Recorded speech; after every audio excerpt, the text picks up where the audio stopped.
नमस्कार, तुम्ही पाहताय मराठी मंडळी। कधी नव्हे एवढं बीड महाराष्ट्रामध्ये मागील काही महिन्यांमध्ये गाजलं। अनेक प्रकरणं उघडकीस आली आणि त्यात धनंजय मुंडेंना राजीनामा देखील द्यावा लागला। आधी पंकजा मुंडेंचा बीडमध्ये वचक होता, मात्र भाजपने त्यांचे पंख छाटले। त्यानंतर धनंजय मुंडे सत्तेत आले आणि त्यांनी दबदबा कायम केला। मात्र वाल्मिक कराड प्रकरणात आणि करुणा मुंडे प्रकरणात त्यांची प्रतिमा डागाळली आणि आता बीडमध्ये मुंडेंना रिप्लेस करायला नवा मुंडे येतोय आणि खुद्द अजितदादा पवार आणि मुंडेंचे राजकीय विरोधक त्याला पक्षात आणत आहेत। पंकजा मुंडेंचे सहकारी आणि धनंजय मुंडेंचे विरोधक आता दादांच्या राष्ट्रवादीत दादांच्या सहमतीने प्रवेश करत आहेत। अजितदादाच धनंजय मुंडेंचा गेम करत आहेत का? एका दगडात दोन पक्षी दादांनी कसे मारलेत आणि दोन्ही बहीण भाऊ रस्त्यातून बाजूला करण्याचं प्लॅनिंग नेमकं कोण करते? चला तर सविस्तर बघूया बीडमध्ये नव्यानं काय घडतंय। बीड जिल्ह्याच्या वडवणी परिसरात एक मोठा राजकीय भूकंप होतोय। पंकजा मुंडे यांचे तब्बल 35 वर्षांचे कट्टर समर्थक आणि सावलीसारखी साथ देणारे राजाभाऊ मुंडे आणि त्यांचे पुत्र बाबरी शेठ मुंडे यांनी थेट भाजपला रामराम ठोकलाय। पंकजा मुंडेंची साथ सोडली आणि हे दोघंही अजित पवार यांच्या उपस्थितीत राष्ट्रवादी काँग्रेसच्या अजित पवार गटात प्रवेश करतायत। ही केवळ एक पक्षबदलाची घटना नाही, तर यामागे दोन मुंडेंना लगाम लावायला तिसरा मुंडे आणला जातोय अशी चर्चा आहे।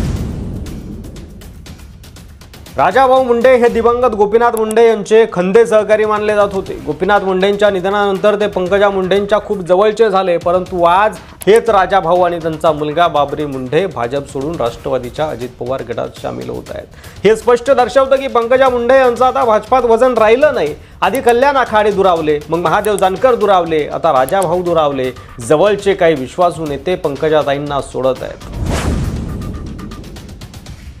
गोपीनाथ मुंडे यांच्या निधनानंतर पंकजा मुंडेंना अनेकदा बाजूला टाकलं गेलं, मंत्रिपद गेलं, भाजपमध्ये स्थान कमी झालं आणि आता त्यांचे जुने साथीदारही साथ सोडत आहे। अशा वेळी पंकजा मुंडे राजकारणात स्वतःचं अस्तित्व कसं टिकवणार?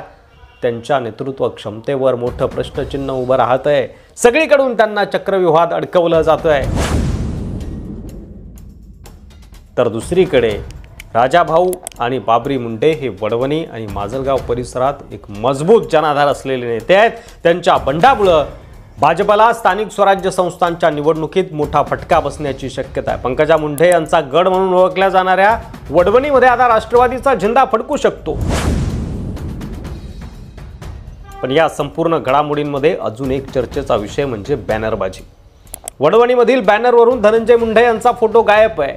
पक्षातीलच दोन मोठे चेहरे अजित पवार गटातील माजी मंत्री धनंजय मुंडे आणि विद्यमान आमदार प्रकाश सोळंके यांच्यातील अंतर्गत स्पर्धा यामुळे उघड झाली। एकमेकांच्या बॅनरवरून फोटो गायब करणं ही केवळ नाराजी नाही, तर सत्ता केंद्र हळूहळू बदलण्याची रणनीती आहे। अजित पवार सध्या बीड जिल्ह्याचे पालकमंत्री आहेत। त्यांनी नेमकी चाल अशी खेळली आहे की पंकजा मुंडे यांचे खंदे सहकारी ओढून घेतलेत आणि दुसरीकडे धनंजय मुंडे यांचीही नाकाबंदी केली आहे। हे एकाच वेळी दोघांनाही धक्का देणारे अजितदादांचे डाव आहेत। धनंजय मुंडेंना रिप्लेस करणं दादांच्या डोक्यात आहे का हे अजून स्पष्ट व्हायचं आहे, पण दादा सध्या धनंजय मुंडेपासून अंतर ठेवू नये एवढं मात्र नक्की। धनंजय मुंडे यांचे समर्थक अमर नाईकवाडे यांच्या बॅनरवर प्रकाश सोळंके यांचा फोटो गायब आणि प्रकाश सोळंके यांच्या बॅनरवर धनंजय मुंडे गायब। यामुळे स्पष्ट होतं की अजित पवार गटातही अंतर्गत गडबाजी तापलेली आहे। बीड दौऱ्यात अजित पवार हे यावर तोडगा काढतात की त्यातून नवा वाद उभा राहतो हे पाहणं उत्सुक्याचं ठरणार आहे। पण धनंजय मुंडे हे अजित पवार गटाचे माजी मंत्री आणि सध्या ताकदीचे नेते आहेत। त्यांचा बॅनरवरून फोटो गायब असणं ही केवळ चूक मानायची की यामागे काहीतरी डाव आहे? अजित पवार यांच्या गोटात धनंजय मुंडेंना बाजूला करण्याची हालचाल सुरू आहे का? कमेंट नक्की करा। भाजप सोडण्यामागे केवळ राजकीय संधीचा मुद्दा नाही, तर बाबरी मुंडेंनी स्वतः सांगितलं की संघर्ष काळात आम्ही काम केलं, पण पक्षाकडून स्थानिक कार्यकर्त्यांकडे दुर्लक्ष झालं। आता अशा पक्षात राहण्यात काहीही अर्थ नाही। ही नाराजी भाजपमधील अंतर्गत कार्यपद्धतीवर सरळ बोट ठेवते आणि आयात केलेल्यांना लगेच फल मिळतं आणि जुने कार्यकर्ते आहेत त्यांना मात्र डावललं जातं। अशी परिस्थिती भाजपमध्ये सगळीकडे अनेक ठिकाणी आहे।